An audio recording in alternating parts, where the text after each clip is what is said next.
Welcome to Chapter 4 of Summer of the Monkeys by Wilson Rawls.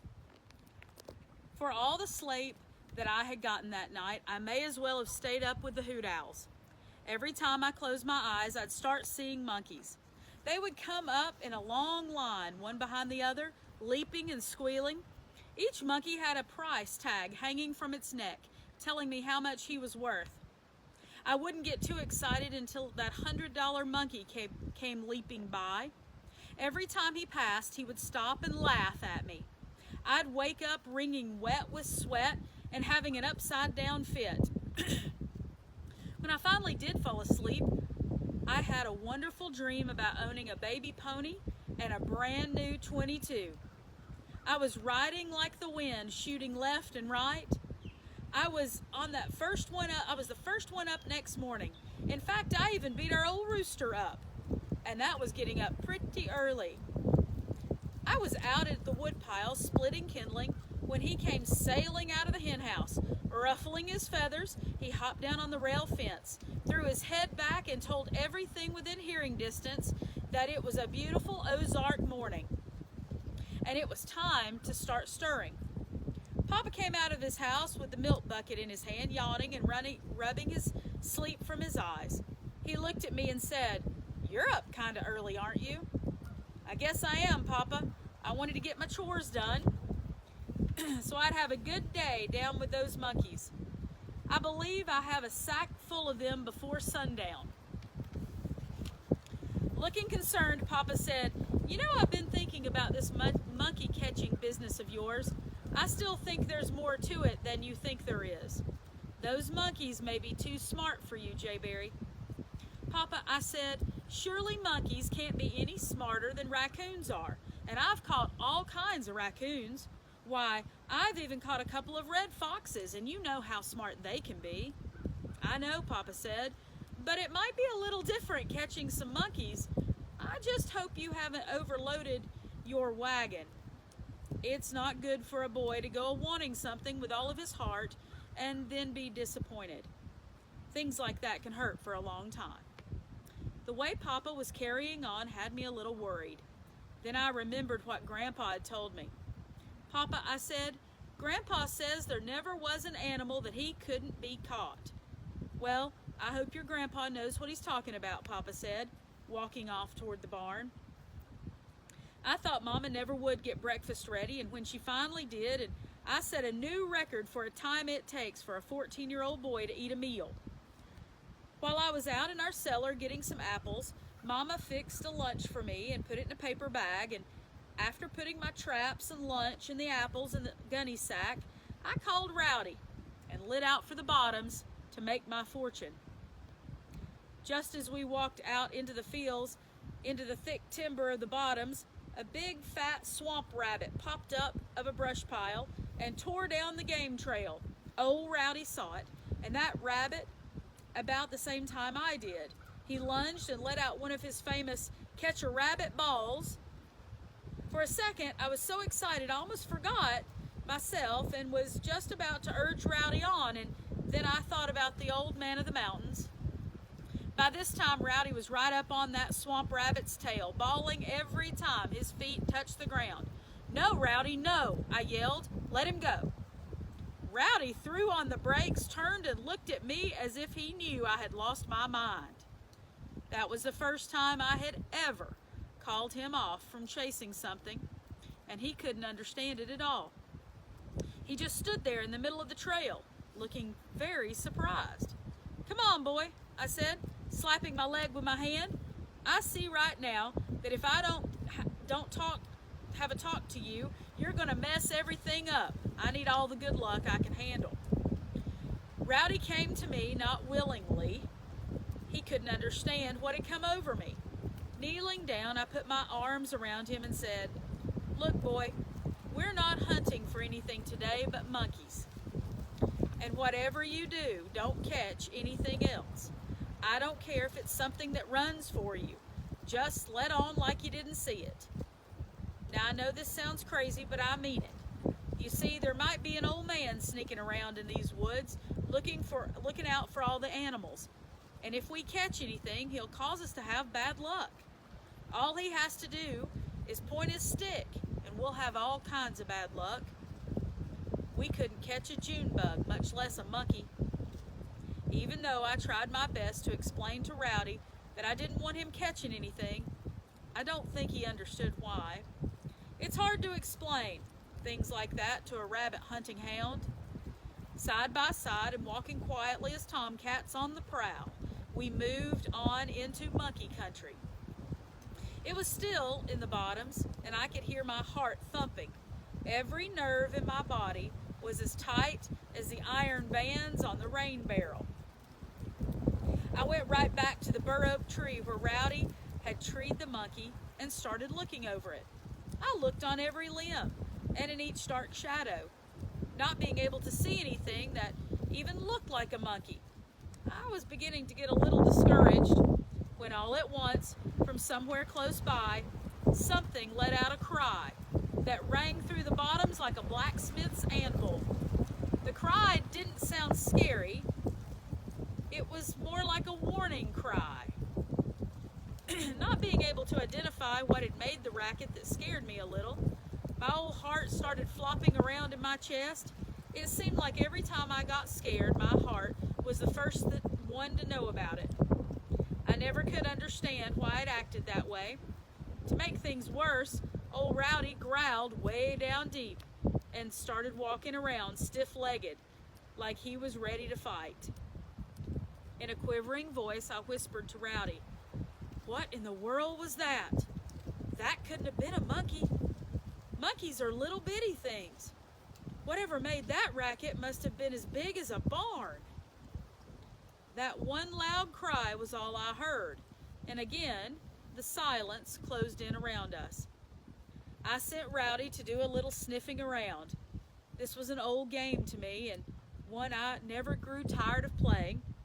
I could follow every movement of my old dog, made ear to ear.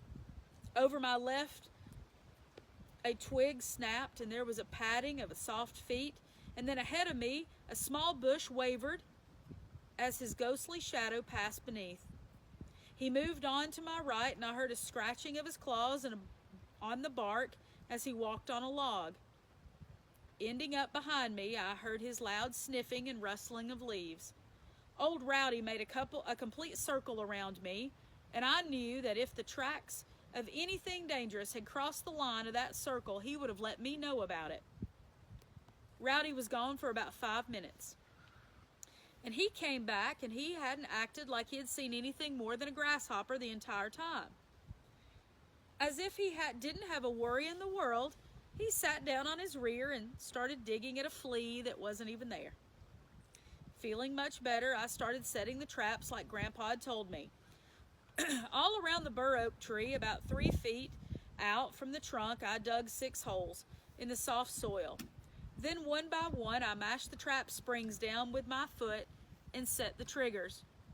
Very carefully, I placed the trap in each hole and covered it with leaves. I didn't tie the trap chains to anything because I didn't figure a little monkey could do much climbing with a trap on his foot. Then I took 6 apples and punched a nail down deep in each one of them. Tying short pieces of string to the heads of the nails, I hung the apple to the underbrush above each trap. When I was finished, I had a complete circle of traps around the trunk of that bur oak tree. Backing off to one side, I took a good look at my trap setting. It looked like a pretty good job to me. In fact, at the moment, I felt sure that Daniel Boone would have been proud. The traps were completely hidden. All I could see were those big red dangling apples hanging there. They looked so good, I kind of wanted to take a bite of one myself. I was still standing there admiring my work when, from the corner of my eye, I thought I caught a movement in the branches of a sycamore tree.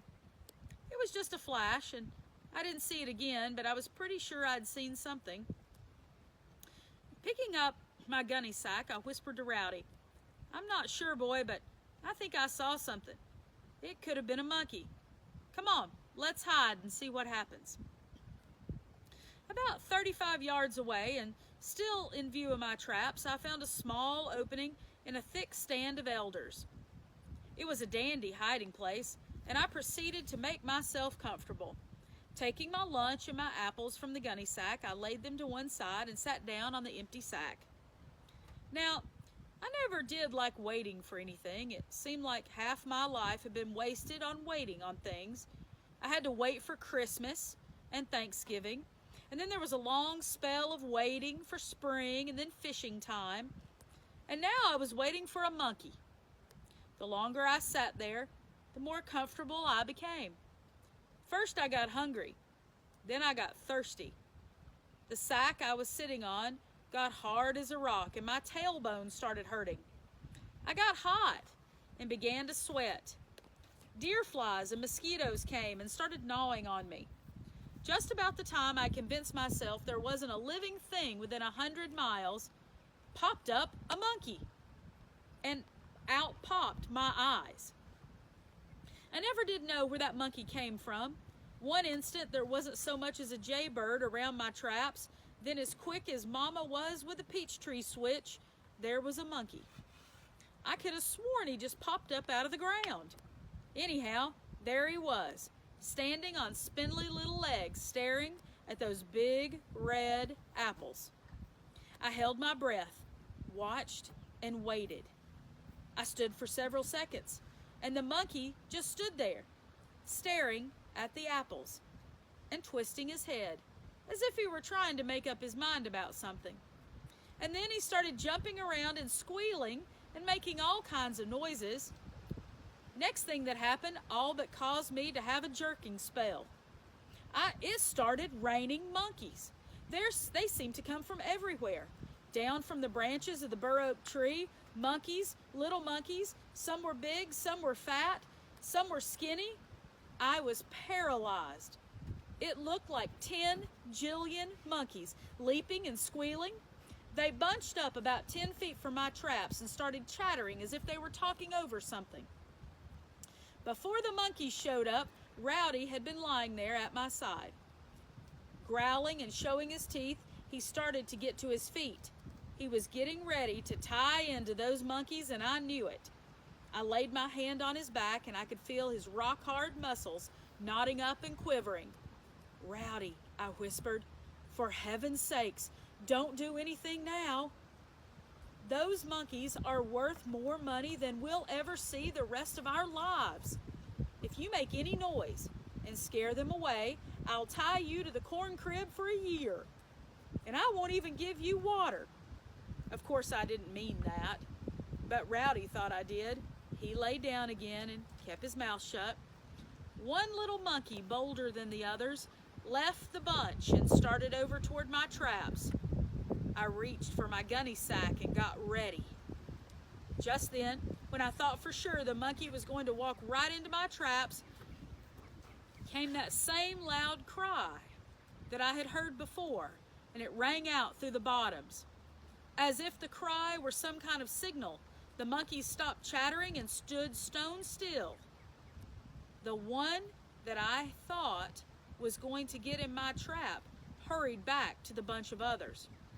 I could tell that whatever had made that cry was much closer now than it had been before, and I didn't feel so good about it. "Rowdy," I whispered, "you keep your eyes open, and whatever that is a-squalling like that, don't let it get too close to us." The way old Rowdy was sniffing and looking, I couldn't tell exactly if he was mad or scared. This didn't help me at all. I put a lot of confidence in old Rowdy, and if he was scared, then it was time for me to get away from there.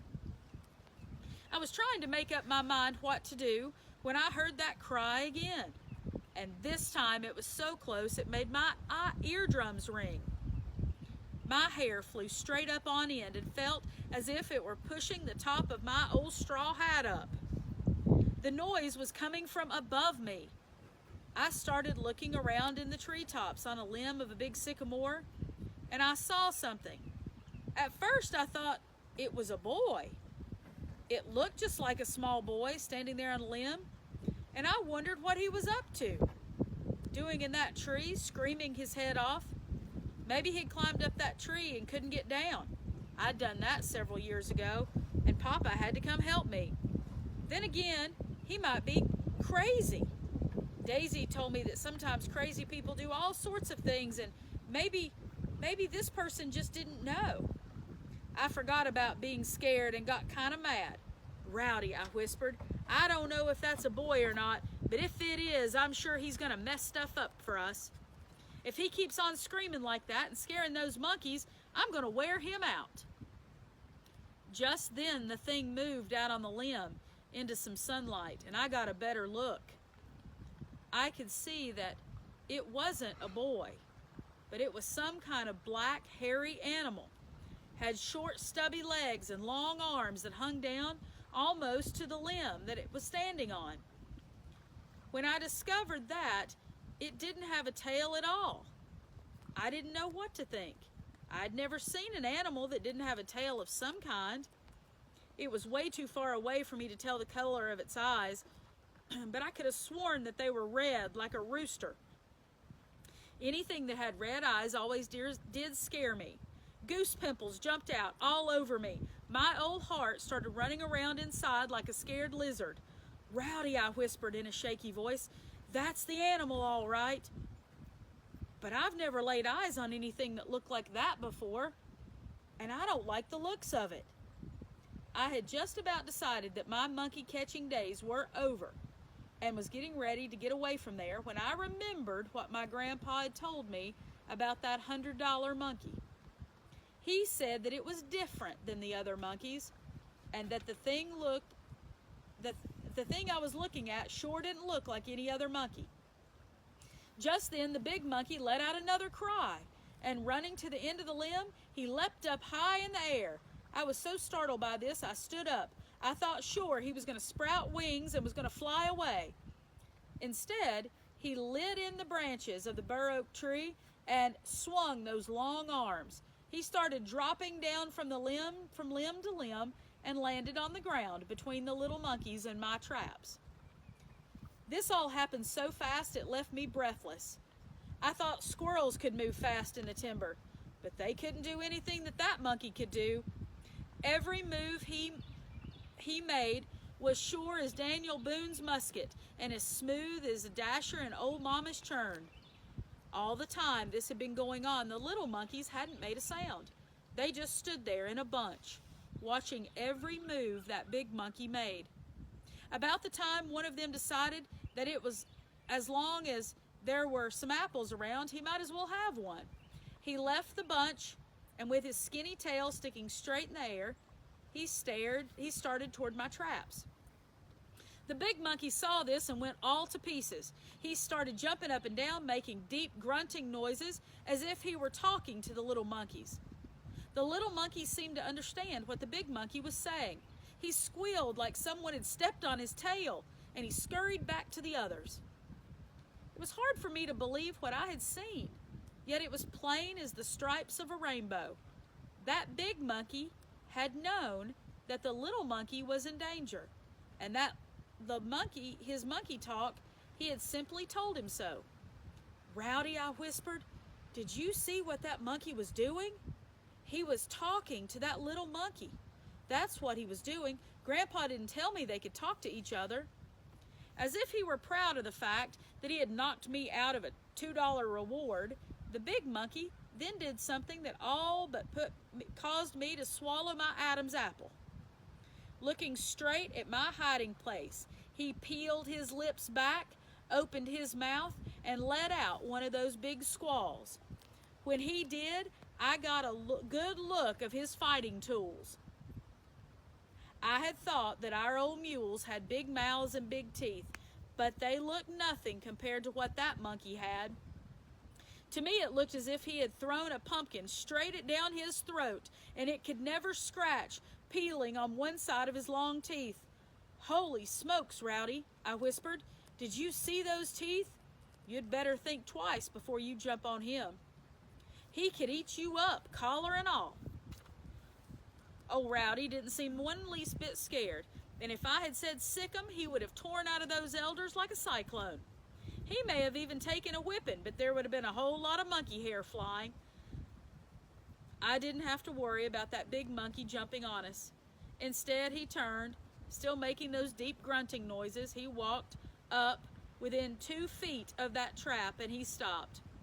For several seconds he just stood there, looking at the apples and all around the ground. He kept making funny little noises as if he were talking to himself. The strain was almost more than I could stand. My insides got all knotted up and I felt like I was going to bust wide open. If the monkey hadn't done something about then, I think I would have. Instead of stepping on my trap, he just reached out with one of those big long arms and pulled on the apple until the nail came out. Holding the apple in his paws, about like I would if I were eating one, he opened his huge mouth, took one bite, and tossed what was left to the little monkeys. This caused loud commotion. The little monkeys started fighting over the apple. I'd never heard so much squealing and chattering. In no time, there wasn't even a seed left.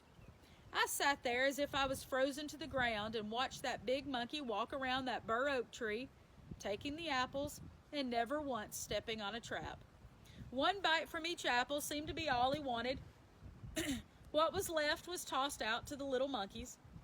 When the last apple had disappeared, the big monkey did something that made me wonder if I was seeing things. He started turning somersaults and rolling on the ground. At the same time, he was making the big bottoms ring with that particular noise that he hadn't made before. Now, I had never heard a monkey laugh, and I didn't even know they could. But as I sat there watching those guys, that big old monkey, it didn't take me long to figure out what he was doing. He was laughing at me. I was sure of it. I even remembered that in the dream I had about that $100 monkey, how every time he leapt by, he would stop and laugh at me. The little monkeys seemed to know that something funny was going on, so they started screeching and chattering like a bunch of squirrels in a hickory nut tree. My neck and face got all hot, and I was blushing, but I couldn't help it. That was the first time I'd ever had a monkey laugh at me. I looked at old Rowdy. The way I was feeling, if he had been laughing, I could have taken a stick to him. But Rowdy wasn't laughing. He was just about as serious about catching those monkeys as I was. All at once, the big monkey stopped making a fool out of himself and turned to the little monkeys. Uttering a couple of those deep grunts, he just seemed to rise up in the air like a fog off the river and disappeared into the branches of the old oak tree. The little monkeys followed him, zip, zip, zip, one behind the other. After the monkeys had all disappeared, it got so still there you could have heard a grasshopper. I looked up at Rowdy and Rowdy looked at me.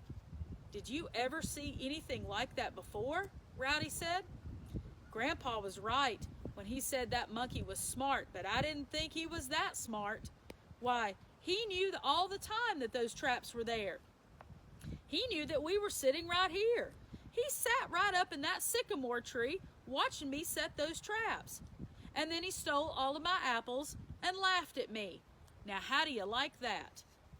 My first go-round with the monkeys left me pretty discouraged, but I'm still smarter. After all, my grandpa had taught me practically all there is to know about trapping. I figured it was just a matter of time until I'd have all of them in that sack. Trying to act like nothing had happened, I said, "Rowdy, that monkey may not know it, but he's messing around with one of the best trappers in these Cherokee hills, and if he comes back one more time, we'll see who's laughing. Let's try the old mouse catching trick on him. I think that'll stop this laughing business." Rowdy whined and licked the back of my hand. That gave me a lot of confidence, and I felt much better. Taking 3 more of my apples, I set them up on a log. Then taking my pocket knife, I cut them in half. Walking over to where my traps were, I lifted them from their hiding place and tripped the triggers with a stick, untying the string from the nails and bushes. I used a short piece to tie half an apple to the trigger of each trap. I wrapped those pieces of apple to the top of the trigger as tightly as I could and tied the ends of the strings in hard knots. And then I reset the traps and placed them back in the holes. Very carefully, I covered each trap with leaves, but left the apples in plain sight. Backing off to one side, I took another look at my trap setting. Every time I had set a trap, I had been proud of the way that I had done it. But on that day, I was especially proud. You could see the piece of apples all right, but you sure could not see that there were any traps around. Not one shiny piece of metal could be seen. "Rowdy," I said, "I don't care how smart that monkey is. If he gets one of those apples, he's going to wind up in a trap on his foot, and that's all there is to it." All the time I was setting my traps, I kept looking in the trees for the monkeys, and I didn't see one, but I had a feeling there were 10,000 eyeballs looking right at me. Feeling about as smart as old Trapper Dan himself, I said, "Come on, Rowdy, I think this money's going to start rolling in any day." I didn't go straight back to my hiding place. Instead, I took off in another direction and circled around and came back to it. I thought I was being smart, and I felt a little silly, but because if that monkey was sitting up there somewhere in the top of that sycamore tree, he was probably watching every move that I made. I was so sure that I could catch a monkey this time, I didn't sit down on my gunny sack. I held it in my hand, so I would be ready with the sack the instant that I heard the snap of a trap. It seemed that Rowdy had gotten seated when here came the monkeys, leaping, squealing, chattering. "Boy, Rowdy," I whispered, "that sure was fast, wasn't it? They must have been waiting for us. Why, the way they're acting, they must think they're playing some kind of game. They won't think it's a game when a few of them get in my sack." It was a little different than it was before. The big monkey was the first one to touch the ground, and he was standing very close to one of my traps.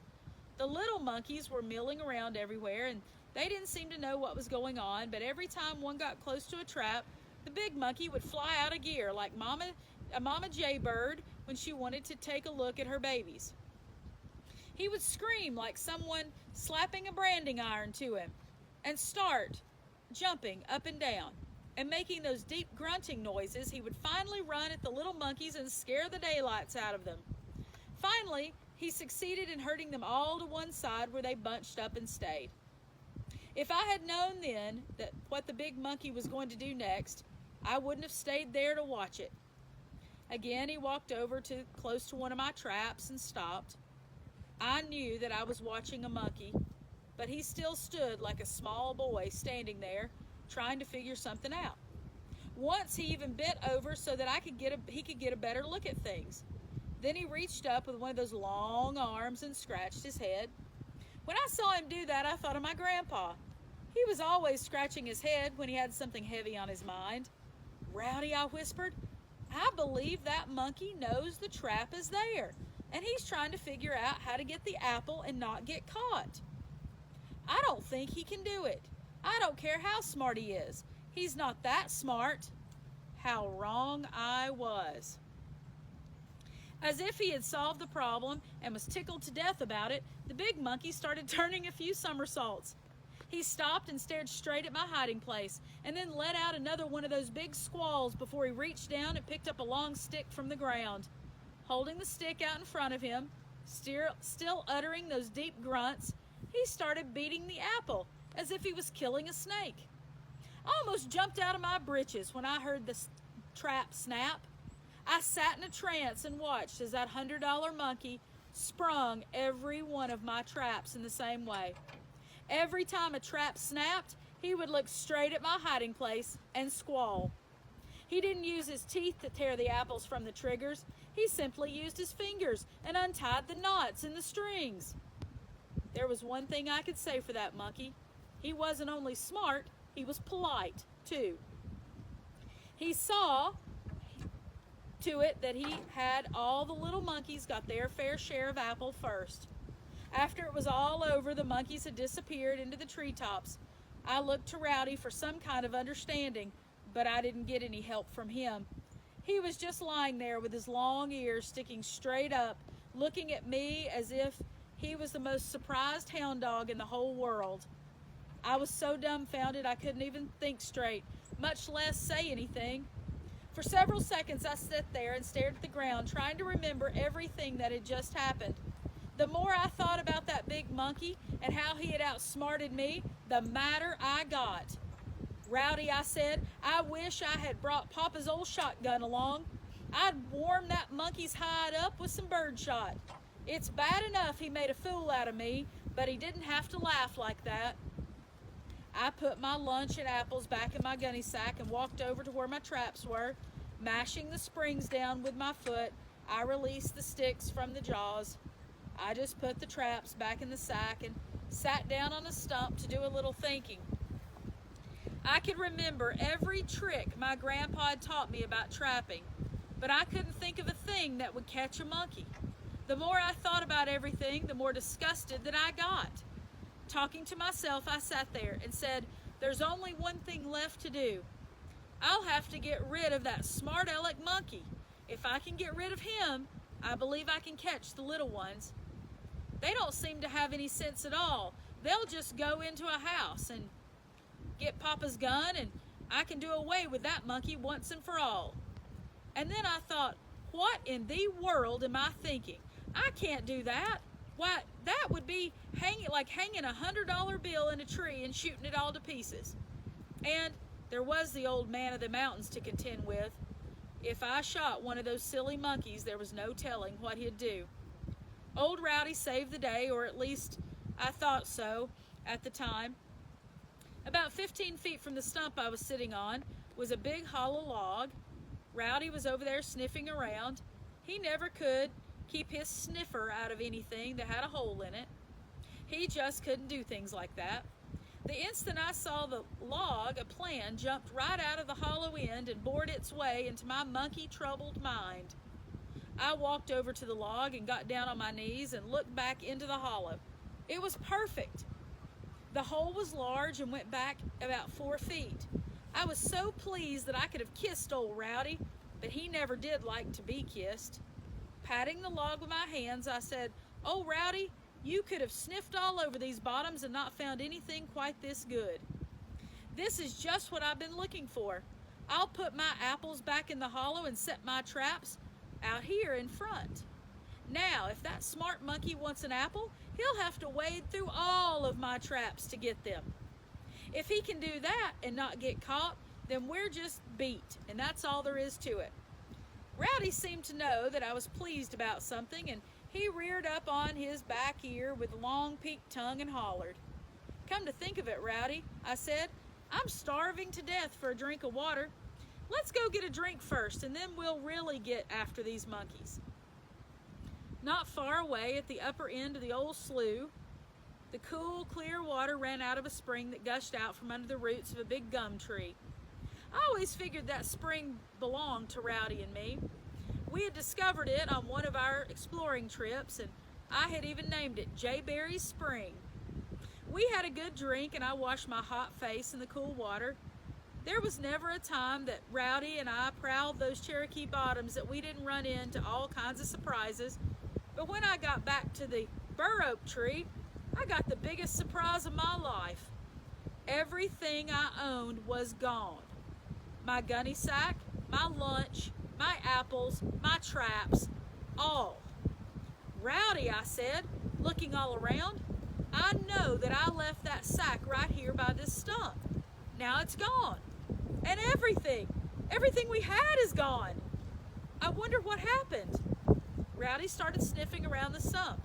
Then he trailed over to a big sycamore and reared up on his back legs, looked at me and whined. "What are you doing there, boy?" I asked. "You know that sack can't climb a tree." Regardless of what I said, Rowdy seemed to think the sack was in the old tree and had climbed it. He started bawling up the tree bark. I had never known my old dog to lie. So I looked up into the branches of that big sycamore, and what I saw caused me to fall over backward. Sitting on a limb with his back against the trunk was that $100 monkey. He was just sitting there, big as you please, with a sandwich in one paw and an apple in the other, eating away and looking straight at me.